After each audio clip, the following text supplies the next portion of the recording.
ಜಾತಿ ಜಾತಿ ಅಂತ ಪ್ರೀತಿ ಮಾಡಿ ಪ್ರೇಮಿಗಳನ್ನ ದೂರ ಮಾಡ್ತೀರಾ. ಸಂಬಂಧಗಳು ದೂರ ಆಗಿಬಿಡ್ತಾರೆ ಅಂತ ಹೆತ್ತು ಮಕ್ಕಳನ್ನೇ ದೂರ ಮಾಡ್ತೀರಾ. ನಿಮ್ಮ ಮಾತು ಮೀರಿ ಏನಾದರೂ ಹಂಗೂ ಮಾಡಿದ್ರೆ ನಾವೇ ದೂರ ಆಗ್ಬಿಡ್ತೀವಿ ಅಂತ ಎದುರಿಸ್ತೀರ. ಅಲ್ಲ, ನಂಗೆ ಗೊತ್ತಿಲ್ಲದೆ ಒಂದು ಮಾತು ಕೇಳ್ತೀನಿ. ಒಬ್ಬ ವ್ಯಕ್ತಿ ತನಗಿಷ್ಟಪಟ್ಟಿದ್ದು ಪಡ್ಕೊಳ್ಳೋ ಸ್ವಾತಂತ್ರ್ಯನೂ ಇಲ್ವ ಈ ಸಮಾಜದಲ್ಲಿ?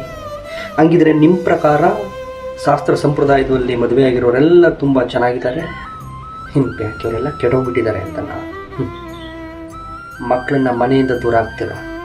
ನಿಜ ಹೇಳಿ, ಮನಸ್ಸಿಂದ ದೂರ ಆಗ್ತೀರ? ಆಗುತ್ತಾ? ಯಾವುದೋ ಸಂಬಂಧಗಳಿಗೆ, ಕಟ್ಟುಪಾಡುಗಳಿಗೆ, ಆಚಾರ ವಿಚಾರಗಳಿಗೋಸ್ಕರ ಕರುಳ ಬಳ್ಳಿನ ಕಟ್ಟಿಸ್ಕೊತೀರ ಅಂದರೆ ಬಡ್ಡಿ ಮಗೊಂದು ಈ ಜಾತಿ ವ್ಯವಸ್ಥೆ ಒಳಗಡೆ ಏನಿರಬೇಡ, ಕೇಳಿದೆಲ್ಲ ಕೊಡಿಸ್ತೀರ ಚಿಕ್ಕದ್ರಿಂದ. ಆದರೆ ತಮ್ಮಿಷ್ಟದಂತ ಬದುಕೋದಕ್ಕೆ ಬಿಡಲ್ಲ. ಮದುವೆ ಅನ್ನೋ ವಿಷಯದಲ್ಲಿ ನೋ ಕಾಂಪ್ರಮೈಸ್.